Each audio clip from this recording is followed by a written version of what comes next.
Hello and welcome to Secrets of Organ Playing podcast. We are your hosts, Vidas Pinkevičius and Aušra Pinkevičienė. We've been mastering secrets of organ playing for more than 20 years and sharing them on this blog since 2011. On this show, which we create from our home in Vilnius, Lithuania, we strive to help you grow in every area of organ playing, including practice, technique, repertoire, sight reading, hymn playing, improvisation, composition, music theory, harmony, and many others. Our hope is to help you become a complete musician, or what we call as total organist, a program which we have created to help you reach your dreams faster than you would do on your own. If you are new here, we invite you to subscribe to receive free updates of this blog at organduo.lt. By subscribing, you will also receive free video how to master any organ composition and 10-day organ playing mini course. And now let's go to the podcast for today. Thank you so much, Pamela, for joining in this conversation.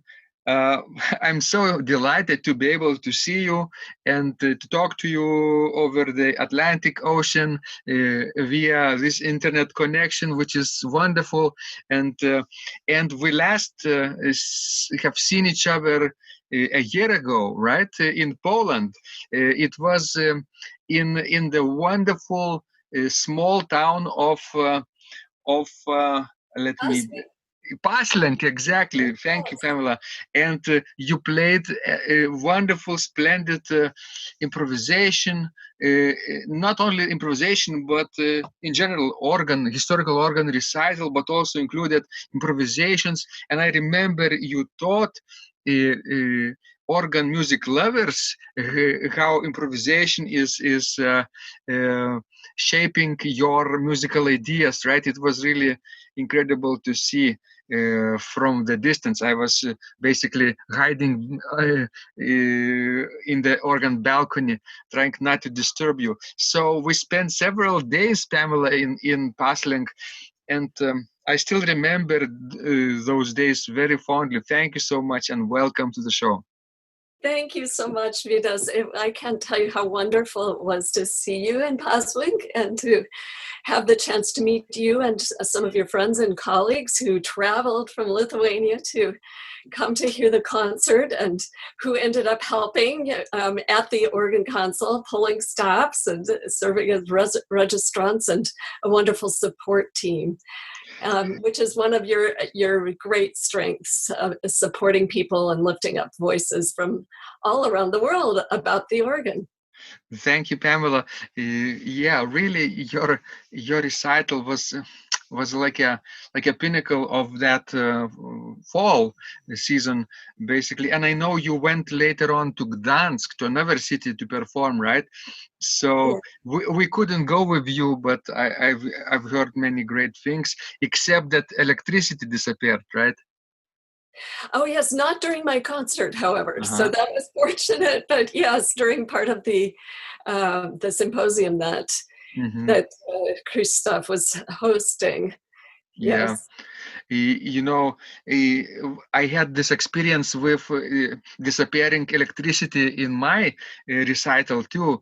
Last fall, exactly around the same time, I went to Latvia, to Liepaja. It has the largest mechanical organ in the world, Liepaja's Cathedral, Holy Trinity Cathedral, Baroque organ, expanded in the 19th century tradition. It has 131 stops, majestic instrument. And I played improvisation about the biblical story of David and Goliath. And, the story so well. And David fought Goliath many times, and the victory was at hand. And 5 minutes before the ending of the recital, electricity disappeared. And instead of ending with the pompous, triumphant sound of this majestic instrument, it was like a humble mezzo piano. Yeah, yeah. So I later found out that electrical workers forgot to connect the third fuse, and therefore it was not enough power Ah, for the instrument. so they couldn't handle a Goliath, I No, guess. only David. So anyway, it's not about me today. It's about you, Pamela. What have you been doing all this year after we saw each other? I know you've been composing, improvising, right, and playing carillon, right, and also influencing many great marginalized voices by your music, right? It's really amazing. Amazing activities you're doing, social activities as well. So let us start, Pamela, our conversation with improvisation, right? Because it's the first step that connects us today, and it's very relatable to all our listeners probably. And what are your ideas about improvisation today? Improvisation, the more keyboard instruments I play, I have to Mm-hmm. say. So I started playing the piano and then added organ and then added harpsichord and then added clavichord and most recently carillon. So these are really the 5 historic keyboard instruments that are connected to each other in many ways, but also each has its specific characteristics and approach needed from a keyboardist. But each time I'm really struck with how improvisation is a direct pathway into an instrument. Mm-hmm.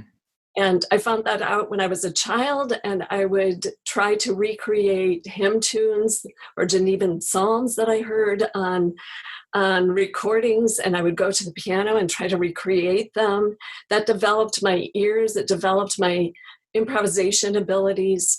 And then I take that with me when I travel to different organs, because each organ, as you know, is so different. And I much prefer to have the approach where I am trying to discover the instrument's inner voice when I perform, rather than impose something onto the instrument, because I think the instrument will be happiest and will sound best and communicate most effectively if I respect its voice. And it's easiest, it's most effective to find that voice through improvising. So I try that out with the different stops and registration combinations on organs. But now I'm doing this with carillon. Yes. And the carillon is teaching me many lessons that I can apply to my organ playing and clavichord and harpsichord and piano as well, in that the carillon is an extremely public instrument. It's a tower of bells, and those bells resound in sometimes for several kilometers, depending on what's around and how humid it is. And so the sound is blanketing people whom I never even see when I'm playing. So I don't know exactly who the audience is. But when I come down the elevator or the stairs from the tower, then and step out into the street, I see there are people from all over the world at the base of the tower, some of them standing and listening, others just passing by and hearing it as they pass.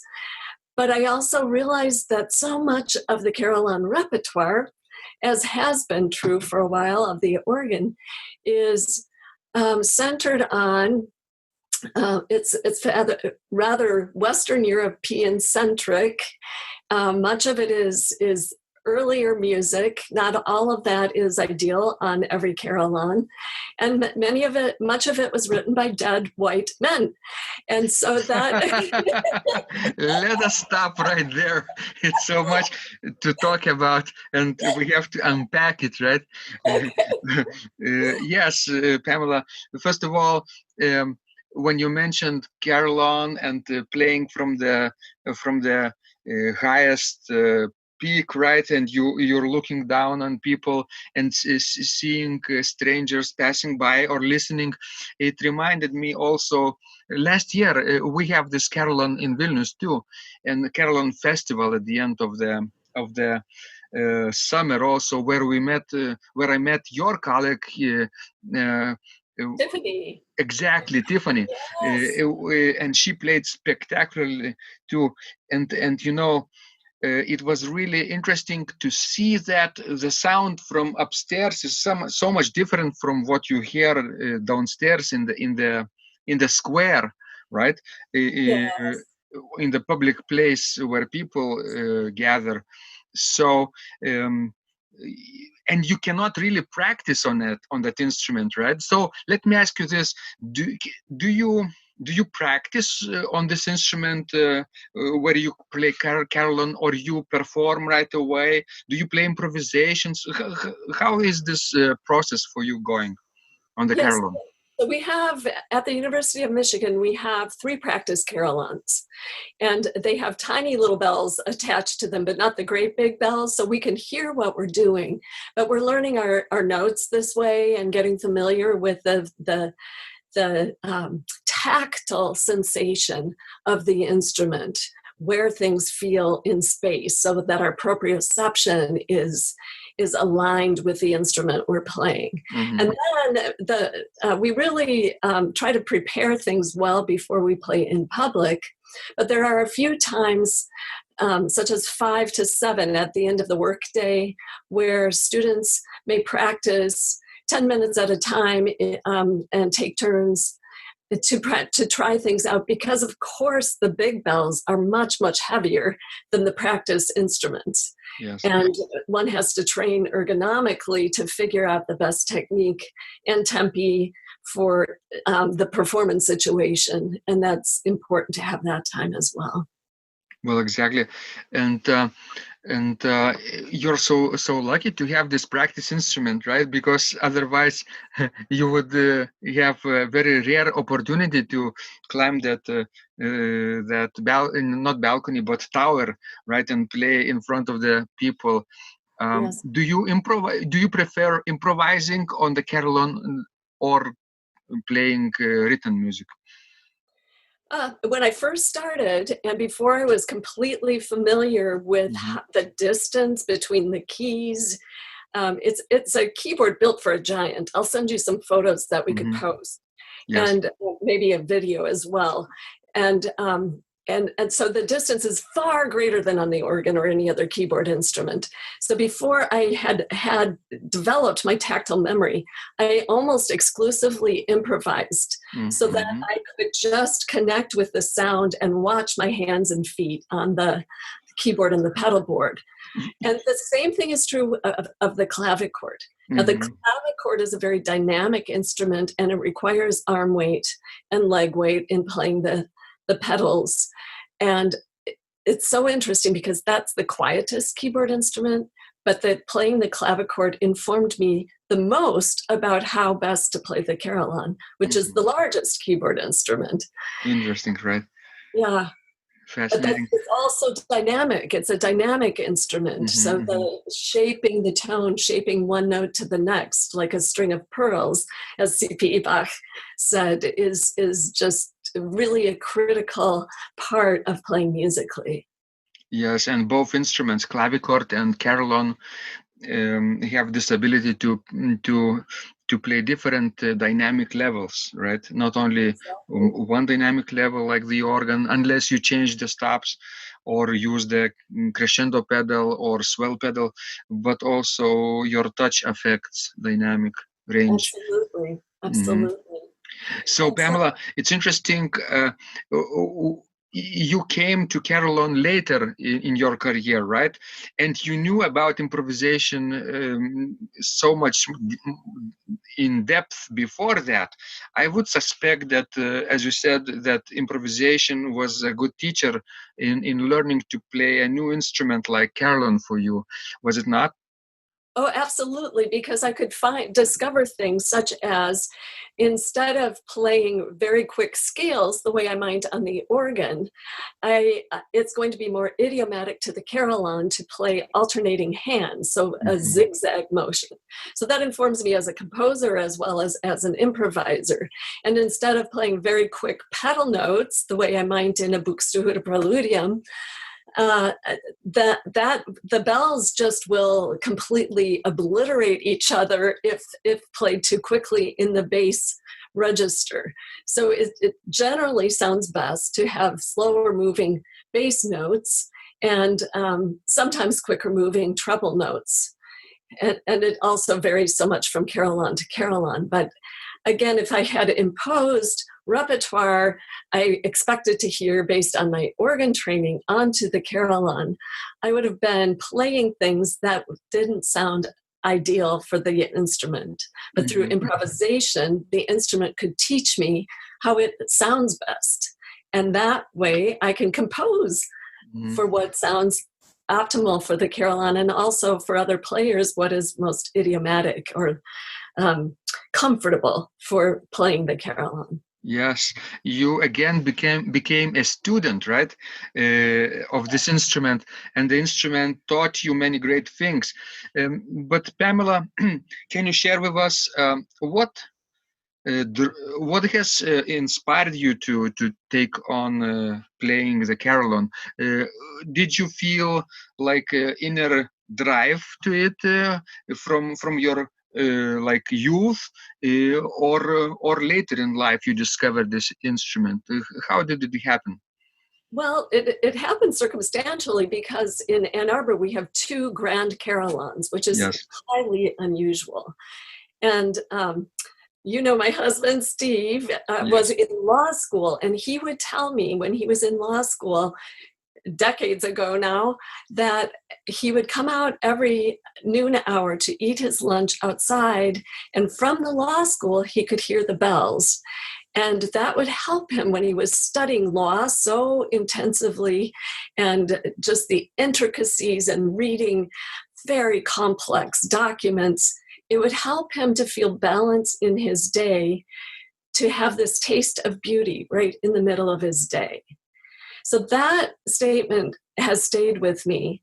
And then the other thing is that I do like to have myself become a beginner every year at something, so that I remember how that feels, and I can take that feeling, that sensation, into my pedagogy. I think it makes me a better teacher to remember what are the steps one needs to take when starting something new. And yeah, so those 3 aspects, I guess, drew me to the instrument. And then I love the sound. It's really magical, how it bounces off the different buildings around it, and watching people respond to it.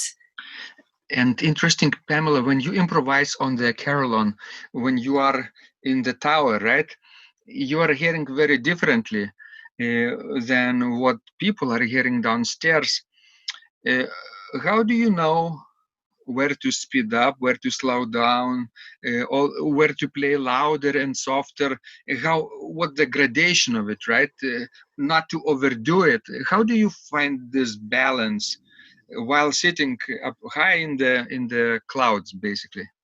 Yes, it's recording and listening. I always play with the window or door open so that I can hear real sounds. We also have some microphones in the bell tower, but I recorded with Paul Ekus, the recording engineer at Oberlin, this past summer, and he wanted bells placed on a balcony at an adjacent building to get that ambient sound, as well as microphones in the tower itself. So we had the best of both that way, and just being able to hear the playbacks and to listen to other people play is invaluable, because you're right, many things have to be exaggerated when one is playing a 12-ton bell as the lowest bass note. And basically, I suspect it's a teamwork, right? If somebody else, if you want somebody to record your music just for practice purpose, yeah, right? So that you could later play it back and learn from your practice, right? Somebody has to set up that microphone or recorder for you. Yes, we do have some internal possibilities of just bringing a laptop and recording. But again, then we're getting the internal sounds of the bells rather than the external. So if I really want the sound that the people will experience, which is optimal, then I do need collaborators with microphones outside of the tower. Fantastic. Wonderful idea. Well, talking to you, Pamela, I just got an idea. Maybe I also should get in contact with somebody who is managing this Carillon in Vilnius. It's a Dutch Carillon recently built, and nobody plays in Lithuania, in Vilnius. Nobody, there is no real Carillon player, carillonneur. There are a few in Klaipėda, in my hometown, and a few in Kaunas, in the second greatest city in Lithuania, but no in Vilnius, basically. And but they have Carillon festivals, right, in Vilnius too. So I think I'll try to contact somebody, from this festival, maybe somebody who could let me in and, get a few minutes on this instrument to improvise a little bit, to get familiar, because I can suspect that as an organist, I can feel greater connection with this carillon too, just like yourself, right? Absolutely. Having the organ background is really ideal for being able to approach the carillon. And then and you have a sense of large physical spaces too, from having played in large concert halls and churches. So thank you, Pamela, for inspiration. Yeah, I would love to hear what you come up with. Yeah, maybe I'll if I'm lucky, if they allow me to touch this instrument, maybe I make a video and share it with you too. Wonderful. But I need, and then a second person needs to be downstairs recording. And I have a few students from our Undamaris studio whom I teach every Wednesday. So I might invite a few of them to listen, and to record me, Yes. or even they could climb upstairs too. And try it. It's so inspiring. Switch places, and that would be a wonderful opportunity for all of us. Yes, and if your students get engaged with that, who knows? Maybe they can help to develop you, and they can help to develop the year-round organ culture in Vilnius. And wonderful. We could even have one practice session instead of at the church.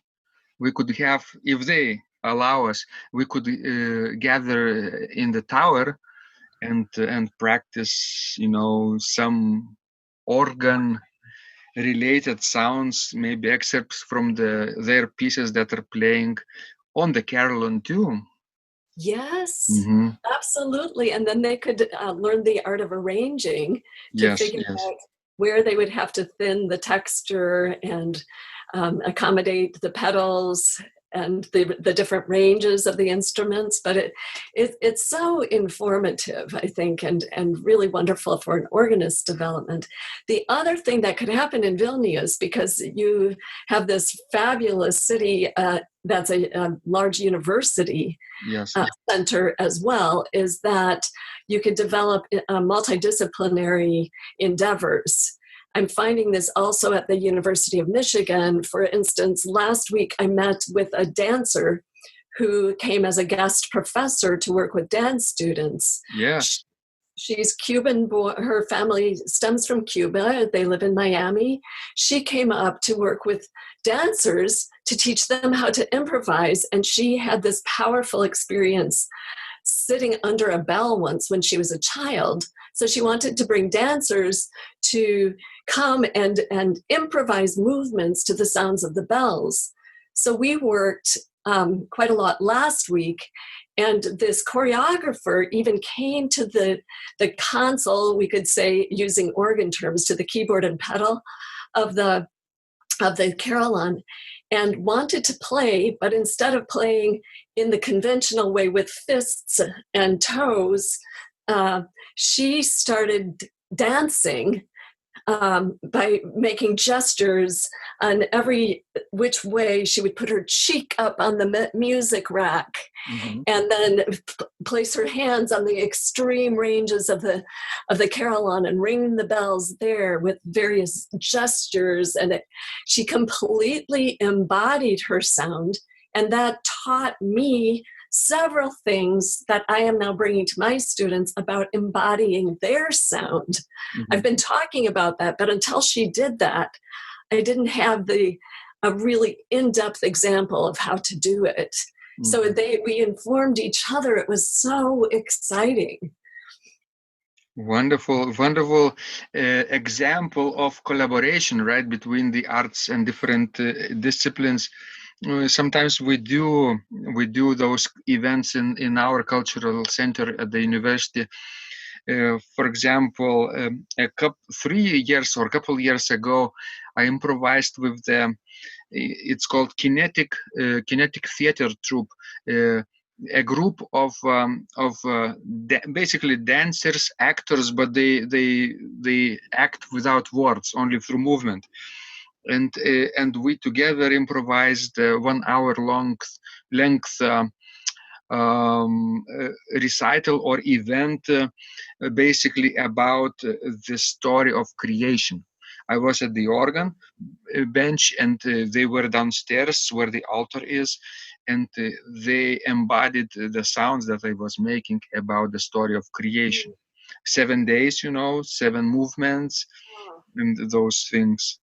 How fabulous and fascinating for an audience as well, because you're doing something that no one has done before. And they know as they sit there, this is a moment that this will happen, and it won't be quite the same ever again. Exactly. So they are witnessing something extremely extraordinary. Exactly. And by the time our listeners hear this conversation, I will be performing again with them, improvising a story of Exodus from the Bible, basically, where Moses led the nation through the Red Sea, from Egypt, right? On the organ, and together with the basically actors and dancers too. Oh, fabulous. I wish I could be there. I'm sure we'll make a video, at least of the organ sound, but we'll need a second camera of the movement too. Sure. So wonderful, Pamela. What else have you done collaboratively besides with the Cuban dancer? I am working with my students this year, my Carillon students, at the University of Michigan, to create in a project called Global Rings. So the rings are ringing the bells, but the rings are also as if you throw a stone into a body of water and you see these concentric circles or rings spreading out. And what we are doing is we are taking folk tunes and stories and issues from around the world. And I'm teaching them how to improvise on these stories and folk tunes, and then compose for the carillon, so that when they are approaching the carillon, they have to sense its voice, learn its voice. And at the same time, they are lifting up voices from different places in the world. And these are particularly voices from people and cultures that have been marginalized historically and, again, currently. So I can give some examples. I am working with a Venezuelan journalist who's taking carillon lessons. She told the story. There's a port in Venezuela, and we know that there's so much political unrest there that people have not been safe, and they do not have enough food, and the cost of living has skyrocketed, so it's not possible to access the care that they need. So there are people trying to seek asylum outside of Venezuela because their conditions are so dangerous. And some people who have not been able to access the paperwork have left from an area called that Christopher Columbus, back in the 15th century, explored and named La Boca del Dragón, the mouth of the dragon. I see. And people were leaving from this mouth of the dragon Bay area to seek asylum somewhere to escape the horrific situation in their country. And over 60 people have disappeared. The majority of them are young women. Mm-hmm. This journalist wants to figure out what's happening. And so she is writing, we're co-creating a Carillon piece based on that story. And part of that, she's bringing in the sounds of the deep waters and then the sounds of the dragon, as well as then an old Venezuelan lullaby called Dormite Mi Niño. Mm-hmm. And it's singing a loved one to sleep because the family members of these young women are beside themselves and they're wanting just hold them in their arms and comfort them. And so she's telling this story through music, and she will also write poetry about it. Another student is objecting. Can I interrupt you for a second? Because we will come back, of course, to your next train of thought. But since you mentioned Venezuela, I know that a lot of people are escaping the country to, let's say, Colombia or Costa Rica, right, or the United States, and also people who are staying in the country, they are trying to find some alternate ways of revenue, of trying to find some kind of ways to feed their families. And since the government is, corrupt there, and they do support some with something, but their bolivar and currency is so inflated, and the value is so low now that their, I think, monthly salary, average salary is $6 in Venezuela. It's unbelievable, but the prices is like almost everywhere else, so that's basically terrible. And what these people are doing is looking for ways to earn money, let's say online on the internet. And you probably know, Pamela, about Oshra's and mine, let's say, hobby of drawing comics now, and about the hedgehog and what Piglet, right, Pinky and Spiky, and posting them online. I don't just post them on, let's say, Facebook like everybody else, but I post them on the platform called Steam. And on that Steam platform, there are thousands of Venezuelans too, who are looking for new ways of support themselves and their family, because this platform generates money and shares with their users. So you could spread the word with some of your friends who need more support by sharing. It's like a social media platform, but unlike Facebook, let's say, where Facebook takes all the revenue for themselves from the advertisers, Steam platform shares the revenue with its users, in variety of ways.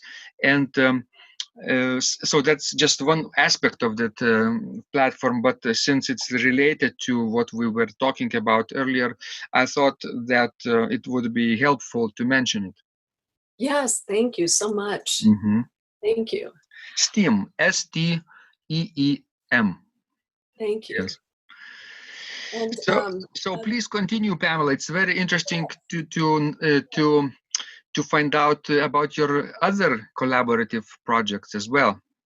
Yes, so yesterday I was playing the Carillon for the lunch recital, and a young woman came up to listen and commented about how much she needed to hear this and how healing it was to her. And I asked her to tell me her story, and she said, I was a student here, but I'm from Hong Kong and I'm just visiting for a week. And when I got off the plane, I got the news about the protesters, the one protester being shot in Hong Kong. And she said, I felt as if my world was crumbling because we need to speak up for what is right and what is free for our people. And she said, and then this happens. There in Hong Kong, none of us have guns. There's no such thing as citizens owning guns or weapons. It was a peaceful protest, and this happens. And she said, thank you for the music. And then I said to her, I told her about Global Rings, and I said to her, do you have a folk tune or something that you sing in Hong Kong with your group? And she said, the protesters sing this song. And then she showed me a video of this, and then later sent me the music to just the melody to this. And she said, we sing this every time together. We're together. And I said, what does it mean? And she said, it says that a revolution is not just for the people who are in the place, but the revolution is for all people who know that when an injustice happens to one of us, it happens to all of us. And that means the revolution is for all of us.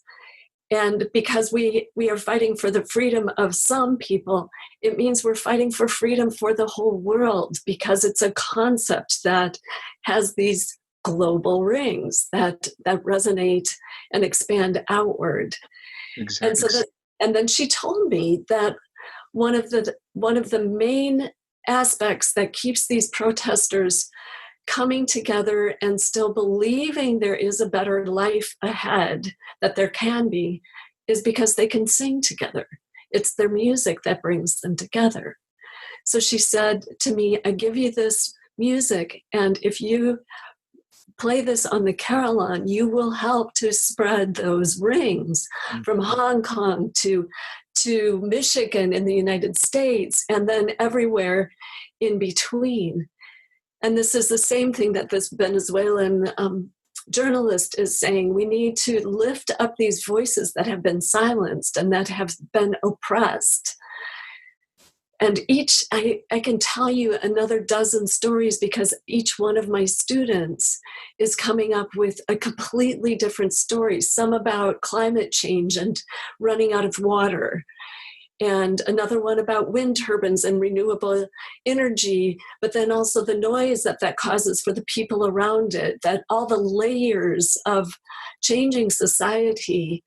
And then another about another is a descendant of a Japanese kimono maker. And his grandparents were making kimonos when just at the beginning of World War II, and when and then in their village, their heat, their wood supplies, coal supplies were all cut off, food supplies. So they were freezing in the winter. So in order to heat their small home, they had to start burning these beautiful kimonos they had made for their entire lifetime of art making in order to survive. And so he's writing a piece about that. And then as they're burning the kimonos, the atomic bomb fell. And that it's laced with the trauma of that. So again, it has so many layers of how did this happen, and what happens to the people who survived, and what about the people who just completely vanished in that moment. And he's now putting this ancestral trauma expression into his work in his way of processing it, but at the same time, a way to say, to ring out from the bells, think about the cause and effect of our actions and how we treat one another, and the many complicated thoughts and ideas and technologies that go into this kind of situation. It's amazing that music can connect all of us, right? People who have been privileged historically and people who have been marginalized too, and music can lift up their voices too, if we use music creatively.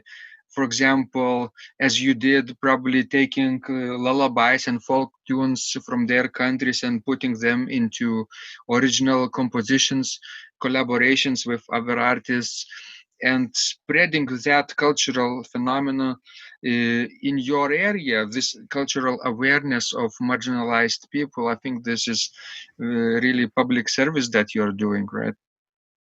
Thank you. Well, my hope is, thank you, is that then the next time someone from Hong Kong walks by the bells, they say, oh, they're not saying, oh, pretty bells, it must be some European dead composer. Instead, they're saying, this is profound. This bell is lifting me up. This music is connecting to me. Mm-hmm. And when a Venezuelan person walks by, here's the lullaby from their homeland, they can say that. And the same thing with a Cuban immigrant or a Mexican immigrant or a Syrian refugee. I mean, people from all over the world need to know that their voices matter and that they are humans and they will be treated and lifted up as humans, because, as you know, there's far too much going on in the world that is dehumanizing and putting down and silencing people's voices. You know, it's so deep what you're talking about, right, Pamela, and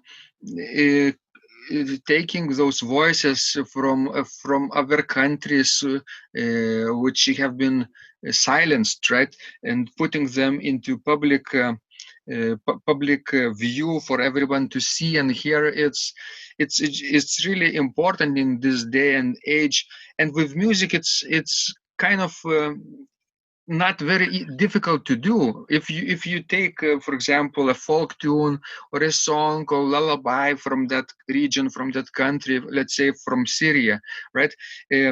Everybody can start appreciating it, and you can put it into the Western context to make it a little bit more understandable for Western people or Western audience, right? Playing with the Western instrument, let's say, like a carillon or organ, or even clavichord, right?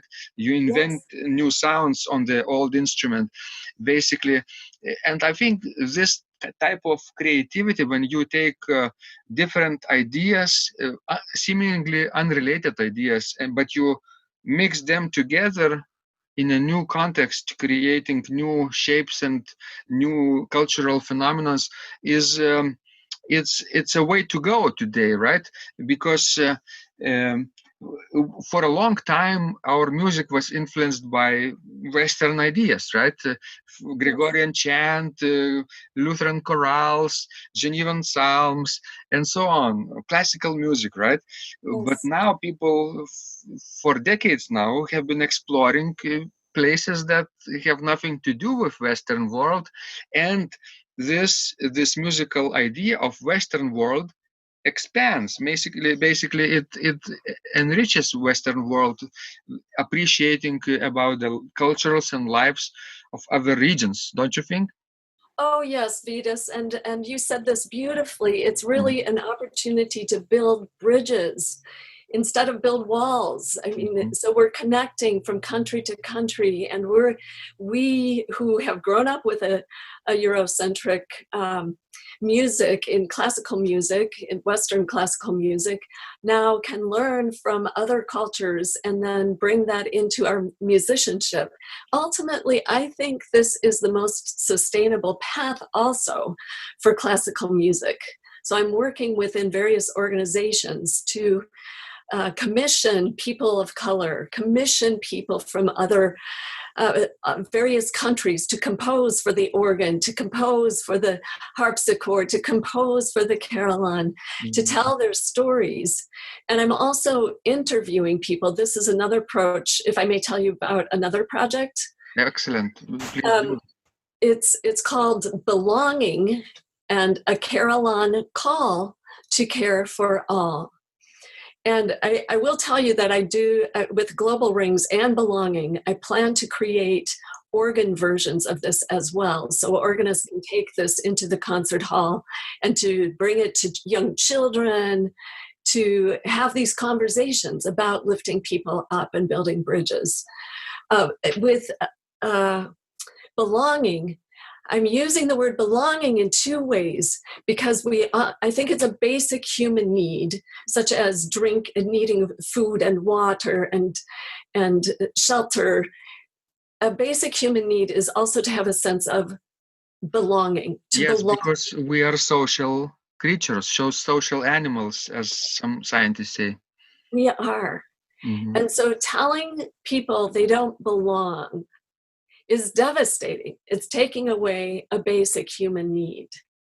And using the word belonging as property, as has been done in the US with enslavement of African people, is cutting that word and dicing it into horrific crimes against humanity that have just everything opposite to do with the sense of comfort that comes from belonging to a family or a group of friends, and feeling lifted up by the people with whom we connect in that way. So I started interviewing people. Yes. I interviewed a student who was from Ethiopia, Muslim, and in studying engineering. Well, the engineering population is still very low in terms of the women participants. It's very predominantly men in that field. So she would enter her engineering courses, and she said, I had 3 strikes against me. I'm Black, I'm Muslim, and I'm a woman. And so she would be put into design groups with 3 white men who would immediately close their circle. They would develop a circle of chairs and have her push her outside of the circle. I mean, not literally push, but just close their bodies to her. Yeah. And then talk about their designs and not include her, assuming she wouldn't know what she's doing because she's Black, she's Muslim, and she's woman. Well, it came time to building the designs, and that's her specialty. And most students have learned more at the student age about building or designing things than building them. And she would be the one to solve it after watching them not be able to solve it. So she'd win their grudging respect only to have that class end and a new class begin where that was repeated over and over every semester of her studies. Nice. So I wrote a piece called Morning Call for her, and it starts with this call to prayer that you hear in countries such as Ethiopia when you're waking up. It's just the most hauntingly beautiful sound, bouncing off the mountains and the buildings in the way that bells can. So I put this into a carillon setting, and then have a B section in the piece that's Arab, an Arab dance. That's a more secular piece because not all Arab people are Muslim, not all Muslims are Arab. And so I wanted to make that distinction that we have individuals. So I studied Arab music to know how to compose in this style.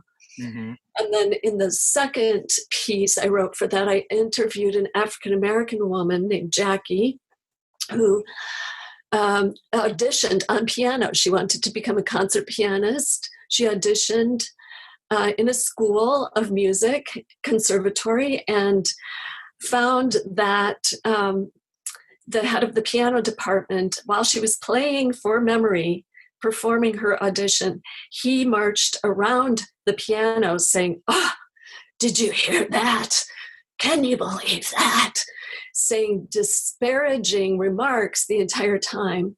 He wanted to undermine her confidence so that because he did not want to admit a person of color into so-called his conservatory. Yes. And it affected her confidence so much that she never played the piano again. Mm-hmm. So the second piece is for her. The third piece is dedicated to a survivor of the Holocaust who was 7 years old when Hitler invaded her homeland of Poland. And she and her mother and sister and male relatives were all sent to Auschwitz eventually, after several other camps and labor camps and concentration camps. And she and her mother were sent to the gas chambers. And they were waiting all night and all day, wondering if the gas was coming through, if they were dying or what. And finally, someone came through this just terror-filled place of these people thinking they were dying, to say, get out now, because the soldiers ran off because they heard the Russian army was coming near. Mm-hmm. And so they escaped that. But by that time, her mother was so ill, and then received news that all of her husband and her sons and her brothers were all murdered. Mm-hmm. That she, in the death march toward Bergen-Belsen that they had to take right after that, started collapsing. And on the day of the final liberation, she died. So she lost 28 out of 35 relatives. Oh my God. Goldie Dr. Caleb is her name, and she's written a book called The Last Selection about her story. Mm-hmm. Her husband is a Jewish cantor, and he shared with me chants that he collected from Eastern Europe in the 70s. He went around with a tape recorder and interviewed cantors who were singing chants that had never been written down. And he collected it, and it's been his life's work to notate these. Sylvan Caleb was a professor at Eastern Michigan University, where you, one of your institutions from which you graduated, yes. You and Oshra. He's the cantor who did this, and it's his wife who is the survivor. Mm-hmm. And he shared with me chants of lamentation that had not been notated until he preserved them, lifting up the voices of these cantors that would have been lost. Mm-hmm. And so some of those chants are in my piece now, called a Voice of Weeping, because the voices that are heard in here were never given a chance to grieve, because they were undergoing such severe trauma all the time. They could never show any emotion, or they would be shot. Yeah. Well, it's a tragic story, but you are creating a different story out of this tragic story today, which actualizes in a present situation even differently, right? You are probably uniting people rather than putting up walls and dividing them, right? And I think that when you mentioned that we can take melodies and tunes from other cultures and start creating our own versions of it, Western versions, I think it goes both ways. People from other regions can take our melodies, right? And let's say create something on their instruments, on Venezuelan instruments, on Syrian instruments, on let's say Japanese or any other let's say marginalized community instruments that they have today. That would be a great way to collaborate as well, don't you think? It would be so stimulating musically to do this. Mm-hmm. And at the same time, socially, it's so engaging because it's building communities. It's not tearing them apart. And that's what I really think is at the heart of the deepest power of music that we as musicians can offer, is to bring people together and to lift them up. Because basically, all those atrocities come from the fact that we don't know other cultures. We don't appreciate enough, right? We don't care enough because we don't know them. We don't show interest. Of course, media plays a big role in it and in selecting what they show us today, yes, and shaping our opinions. But this is another story, which I won't go into detail, but everyone is aware of social media today, for example, that your feed on Facebook is not linear or chronological. You're not seeing posts from your friends, chronologically. No, they are algorithmically designed to shape your opinions. And this really concerns free speech, and people get silenced if you say something against certain political, let's say,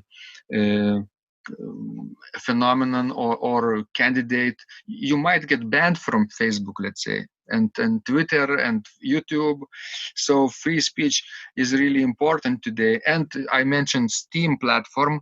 It's a censorship resistant platform. Nobody can take away your voice there. Nobody can ban you from Steam, because there is no one centralized authority there. It's a decentralized platform, and therefore you own your voice, you own your own content there.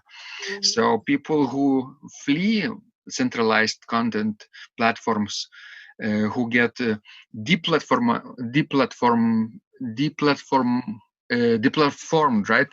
They get banned from Twitter or Facebook or YouTube. They come to Steam and express themselves freely. That's one of other significant features of our platform called Steam, which could be valuable in your situation as well. If you meet people who cannot, let's say in Hong Kong, right? They cannot say freely things against their government, right? Yes. On Facebook or on other social media, which is banned, right? Yes. They get tracked, and they would get in trouble. On Steam, they can say anything they want. Nobody will silence them. That's another thing. So, and what if someone posts hate speech on Steam? How is that? Is there any regulation for that? Community decides what is abuse. For example, if obviously there are trolls, right? If you post, let's say if you are a prominent blogger, right? If you have a big influence on the platform, big stake, and you're a visible public figure there, you inevitably get drawn attention of the bad and the good things too. So the trolls would post some ugly comments, even automated like a bot, to demise your content. But then there is a feature called flagging. You can flag your abusers, and if enough people with influence flag those trolls, for example, they get simply silenced, pushed away. Their comments are no longer either visible or no longer earning money, because it's related with earning money. So yes, on Steam, the community dictates what is valuable, not central authority. That's so good to know. Thank you. You're welcome. And Pamela, you're mentioning also Carillon, improvisation, and also composing, right? I was interested about your recent. What's your recent piece? Before we end this conversation, can you share with us what is the project that you are working on right now? The Global Rings is full of compositions, and I am contributing many to that. The Belonging is just finished. I've also taken on some songs that I'm writing, or pieces for keyboard instruments, speaking up against gun violence and the massacre of children. And one is called Enough is Enough. I've also contributed to the Me Too movement with a piece that's dedicated to survivors worldwide, as well as the Michigan State University gymnasts who were abused by a former doctor. And the piece gains momentum as if one person speaks up and then another person joins her voice, and then another person joins voices. So it stacks up in the way that communities grow, and that injustices can be revealed if we build supportive communities. So I have many, really my pieces are all geared toward that. Right now, I'm always working on pedagogical projects as well. And so I'm creating some new materials for new students to the clavichord, new students to the carillon, and new students to the organ that involve improvisation. But with all of these, I plan to include these global voices and marginalized voices so that that awareness can grow through every part of my work. I'm doing this as I program concerts to represent people, composers from around the world, and tunes from around the world too. So it's really a beautiful time of life because so many aspects of my work are intersecting and coming together. I mean, I have this sort of image of a flower opening that each petal represented a different part of the work, but now they're coming together for work that feels really urgent and necessary. And I'm hoping that some of your listeners will join in and send folk tunes or decide to commission composers from around the world or feature pieces that are not known from countries in the world or people in the world who have been marginalized. I'd invite everyone to join in and develop our own community doing this. Absolutely, Pamela. You know, we have a global audience from 89 countries, and thousands of listeners eventually have the opportunity to listen to our conversation. What would be your advice, your final thought to people who live in oppressive regime countries, run by oppressive regimes or corrupt governments, who would like to play keyboard instruments like organ or other instruments, but finding, you know, their voices silenced or in places where it's dangerous to play organs? There are obviously places like that. What would be your advice to people like that? Oh, that's a really profound question. And I have to say that I live in a situation of privilege in that I'm not facing that. And so I, first of all, have to acknowledge that I have so much more to learn from the people who are in oppressed circumstances than what I have to offer. I would encourage them to share their voices in safe places with people who care about lifting up their voices. And with improvisation, I think it's possible also to tuck our personal meaning or desire to build these bridges and to lift up these voices, to tuck them into artworks. And it might mean in certain countries that not all of the meanings, the personal meanings, are revealed to a public, but it's still a pathway to express the voice that is otherwise silenced. And then I just hope for more and more opportunities to connect musicians who care about this and artists, dancers, visual artists, such as your father expressed a great deal of emotion and affect in his paintings, to connect people with the arts to do this, as well as to connect people with legal access to have safe places to go, because the basic human needs of belonging, but of food and of drink and safety and shelter and trust, being able to trust, that those all have to be addressed first and foremost, and it's urgent. It has to happen now. Wonderful. Thank you so much, Pamela, for your deep insights. I hope they will bring hope, right, to people's hearts who are struggling, who are in difficult situations. Maybe not now, maybe in the future, or maybe they were in the past. Maybe they know some family members who are struggling. Yes. Music connects us, right? Never divides us. and we can take it even further, this type of concept, and collaborate, making cultures unite and get to know each other better, and we will have a much safer and peaceful world, right? Absolutely. And it also means for those of us who are in positions where we're not oppressed, in the privileged positions, to dare to go into places, to lean into conversations that are difficult, and to dare to live with some discomfort, because we live in comfort when we're free and when we are not oppressed.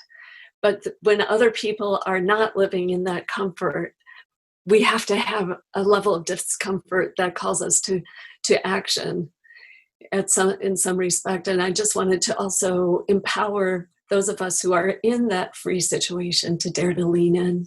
Mm-hmm. Excellent, Pamela. Where could people find you and your work online? Because we've talked about so many great things today. I really hope people get an urge to visit you and your website, right? So please spell it out for us. Oh, sure. My website is www.PamelaRuiter-Feenstra.com. We could probably post that with the video because I have such a long name. And also, I'm happy to share my email. It's pamela.ruiter-feenstra@gmail.com if you'd like to send stories or folk tunes and think about ways of collaborating or creating your own compositions. I have to say, I'm doing so much work that I have to update this work, these stories that you've heard, into my website. So not everything is reflected there yet, but it will be. One thing at a time, Pamela, right? That's right, Vitas. And you always inspire me for how you keep your website so updated, and you have made such great connections around the world with people who can now have conversations like these. Thanks to your work of building that community. Thank you, Pamela. I'm not doing anything sort of extraordinary. I'm just sharing what I do. I'm sharing my process, not only result. Yes, I'm sharing a video of a recital. That's normal for me. But I'm also sharing my ideas, my thoughts, what I work today on, what I'm struggling on, what I'm feeling the most excited about. Those things take a little bit more time, of course, to post, but if you do it, regularly, it becomes a habit, and you kind of start to miss this activity if for some reason you didn't post today, which is rare for me, but it's like a habit. It's like brushing your teeth, right? Yes. Well, that's the way to make sure you do it, is to consider it part of the daily routine. Excellent. Let's hope our listeners will visit Pamela's website, and will check out what she has to offer, not only about her wonderful improvisation treatise, 2-volume treatise, right, which we covered in previous conversations in the past, but also she has a collection about muse, right? So Pamela she has so much to offer to the world, and I hope we'll meet again and talk even face to face about those global issues as well. I would love that, Vitas, to see you in Osha again. Yes. I have a feeling that we will, either on this side of the pond or on your side of the pond. Yes, come and visit, please. This blog is supported by Total Organist, the most comprehensive organ training program online, where you will find courses for every area of organ playing, including technique, practice, sight reading, repertoire playing, hymn playing, improvisation, composition, music theory, and harmony, with hundreds of scores and thousands of exercises. Here is what some of the students are saying. Hugh writes, "The sight reading course has helped me tremendously. Thank you very much for your essays, courses, and all your help." Robert writes, "I found the fingerings, registration ideas, and general comments to be excellent." John writes, "I have found your download very helpful. It was really excellent. I have watched some of your teaching videos, and when I read your instructions, I tried to imagine you were teaching me. You may feel disappointed that I am 2-3 days behind, but I am a slow learner, and I have committed to taking the time to get it right, as you say. But the other night my wife commented that she had never heard me play such a detailed melody in the left hand so well. My left hand is generally poor. Robert writes, "It has been a great pleasure in my life of having discovered your courses and material as well as the YouTube work of recordings. You have a calm and pleasant way of teaching." Ron writes, "Hi Vidas and Ausra, thank you guys. What a wonderful response to my email note to you. You've got me right, and I feel you understand my level of playing. Yes, at home, and lucky that I have an organ for that reason. I am paying attention to this, and I am going to try this haha no longer secret model. Yes, and I love Cesar Frank too. What is very nice about your blog podcast is that Ausra and Vidas are like a Socratic dialogue, and by bouncing things off of each other, so much more information comes out and is expressed. Your comments contain a wealth of information and understanding. I really appreciate this. It is very inspiring and will keep us moving forward." Would you like to receive the same or even better results that our students are getting? If so, join them at organduo.lt/total-organist.